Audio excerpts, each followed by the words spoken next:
This video is brought to you by CyberGameway, with an emphasis on exposing streamers of all types, as well as exploring business relationships with partnered websites and service providers. CyberGameway is the place you want to be for streaming gamers who want that sub bump. To apply for membership or sponsorship, head over to cybergameway.com.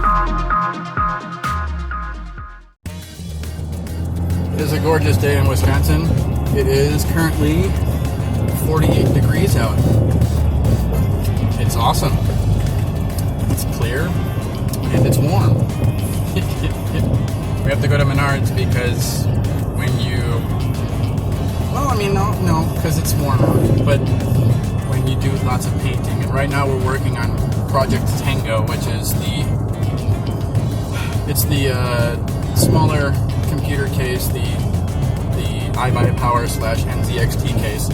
Working on it for a soldier friend of mine, and it's going to be awesome. But one of the things about painting cases is, unless you've got one of those supremely kick-ass car ones, airbrush doesn't really work when you're painting an entire case. So I need spray paint, and you always need a lot of it, because even with thick stuff like satin or like texture paint, you still gotta do maybe 2 or 3 coats of it, so you always need white. I'm a big believer in white base. That's racist against black base.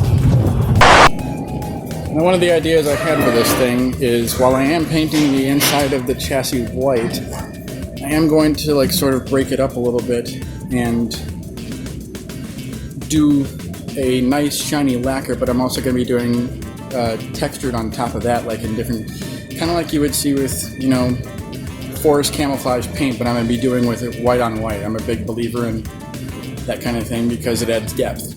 And while you won't be able to see a lot of it, it'll still look really, really cool if at some point he wants to change out the motherboard or some stuff like that.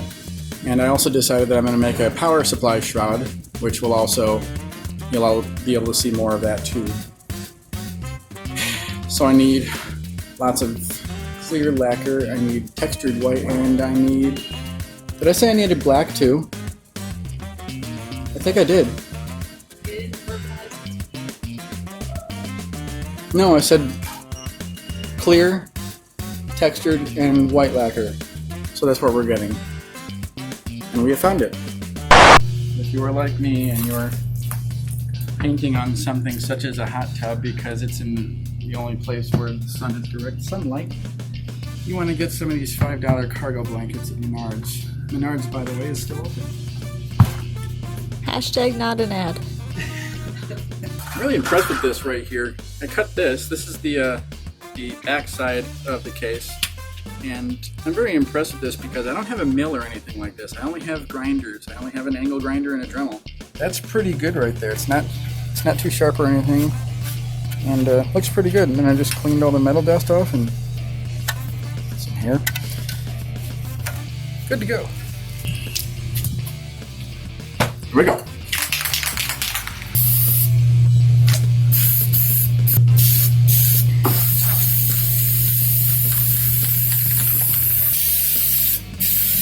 I'm not a very good spray painter because I do this. You're supposed to just go.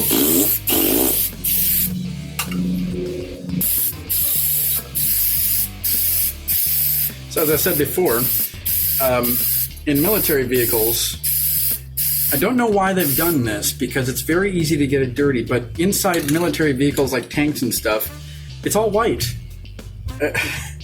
I never understood that because we always ended up having to clean the turret out all the time because the military is big on cleanliness. You have to polish your boots, you have to keep your uniforms all nice and ironed and starched, and you have to keep your tank clean. And when you're out in the field, that's very difficult. But you do get a lot of downtime, so maintaining that cleanliness is actually pretty easy. We had a guy in my unit. His name was Rodriguez. He was a gunner, and they didn't have a full crew, so he always had to wait to hop on somebody else's, or they always had to wait to get their loader from somebody else's tank in order to do like firing maneuvers and stuff on the range. So what he did is he painted every single, and I mean every single visible bolt in that turret, not to mention the driver's hole. He painted them different colors. So while every tank had to, like in my company, I was in Delta Company. So while every tank had to be named on the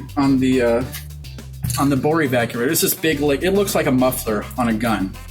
So while every tank had to be named starting with a D, we called it Skittles. And we're back, wearing a crappy shirt. Not because the band is crap, it's just it's my ex-girlfriend's. It's my girlfriend's ex-boyfriend's shirt. I'm pretty sure that was one of the ones that was getting tossed out to the fans during one of the concerts, so it was technically mine, just didn't fit me. When in doubt, overpaint. That's my philosophy. Alright, well, as you can see, I'm starting painting the outer part of the case. What I've done is I've used this, not that one. I've used this black stone sort of finish that's very gritty, and that's because on the outside of military vehicles, they always use this sort of gritty stuff so you have more grip on the boots, so you don't slip. So that's what I've done with the outer part of the case, and it's going to have a nice gritty black finish. And then what I've done with the screen over here is I painted it in olive drab green, and then quickly I painted up some brown on it, and what I'm going to do now is add some black. Ow! Ooh! Ooh! What did you do? I hit the can like right on my ouch. I sprayed it green, and I quickly added some brown. What I'm going to do now is just add some textured black, just to give it more of a forest camouflage. And with this stuff, I mean, forest camouflage is nothing precise. All you have to do is that's it. And we're done. And that's pretty much what I'm going to do with the rest of the chassis, because forest camouflage isn't about anything pretty, it's just about breaking up the light. So once this is all dry, and once the second coat of white is dry on the inner part of the chassis, I'm going to flip it over, take off the masking, and do the same thing. So this is going to look seriously badass when it's dry. I love this stuff. I did another one of these a long time ago, and it was for someone who had served on the USS Wisconsin. So I used the same sort of stone finish, and then I painted it gray, and then I did the number 64 on the sides. It was super cool. It was another Cooler Master case. I love Cooler Master cases. So yeah, I'm going to let this dry, and then we're going to do the green, and then do everything else on top of it, and it's going to look cool. Good stuff. My finger still hurts.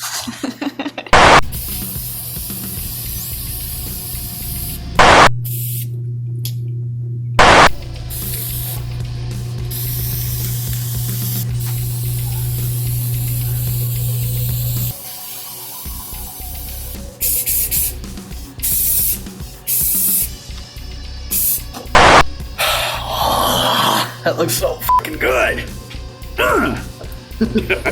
So, all this is done. Really, with forest camouflage, again, it doesn't need to be nice, neat, and pretty. It just needs to be that. And it looks that. And I am very pleased. And this is the top part of the chassis, and I have decided that I'm going to paint some sort of stenciled stuff here. Maybe like his unit or something. Yeah, I'm very pleased with this, and then in a couple of days when the cables get here, I can put all this back together, because it's going to take a while for the grit stuff to dry. Until then, work proceeds. I'm very happy with this. Unfortunately, now it's going to rain, so we have to get this stuff inside soon.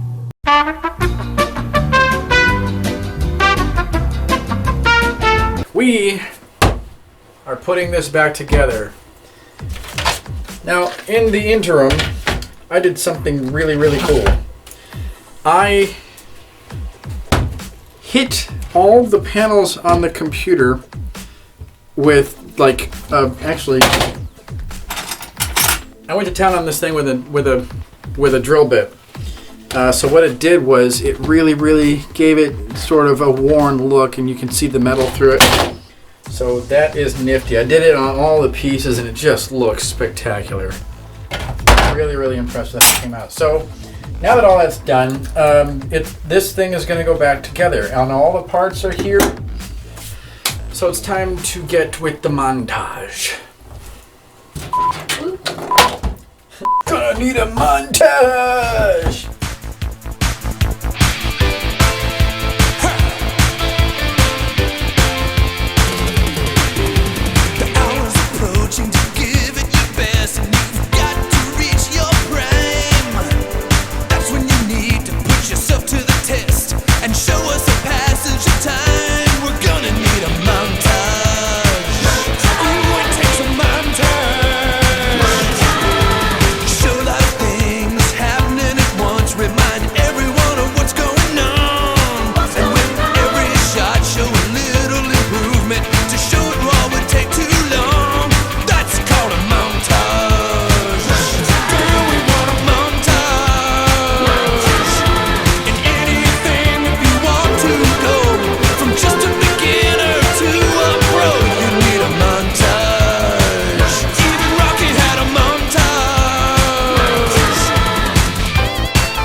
Alright, so first things first, the moment of truth, I'm going to plug in the motherboard cable and then try to run it to where it needs to be.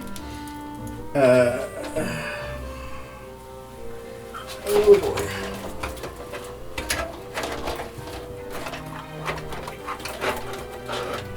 So it's going to have to go that way. That way!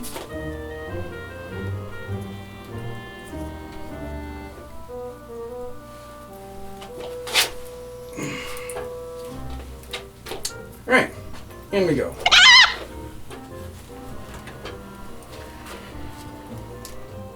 Oh boy. Is that it? No, it's not.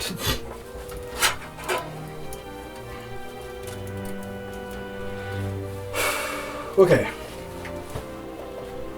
think we're going to cut this for now because I need to do a whole lot of problem solving. So, thank you for watching me screw around for several minutes, and we'll see you in the next one.